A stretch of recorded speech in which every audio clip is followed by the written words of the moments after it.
বন্ধুরা, এই যে খেলা চালু, আমরা একটা ছাদে আছি। পাশেই কিছু দাদারা খেলার কিছু আয়োজন করেছিল হয়তো। তা এখান থেকে আমি ক্যামেরার সাহায্যে অল্প অল্প দেখতে পাচ্ছি, আপনাদের দেখানোর চেষ্টা করছি।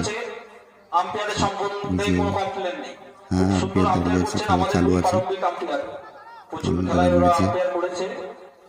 হ্যাঁ, কিছু একটা সমস্যা। হ্যাঁ, দুজন। এই আলোটা বেড়ে গেল। ক্যামেরাটা পরিবের ক্যামেরা একটু বাড়িয়ে নিও। আর এই যে কিছু একটা হয়েছিল।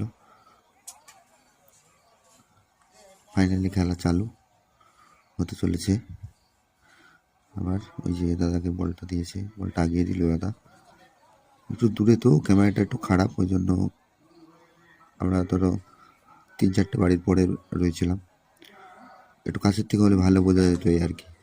ও দাদা একটা সুন্দর চার মেরে দিল রিভার্স সুইপে।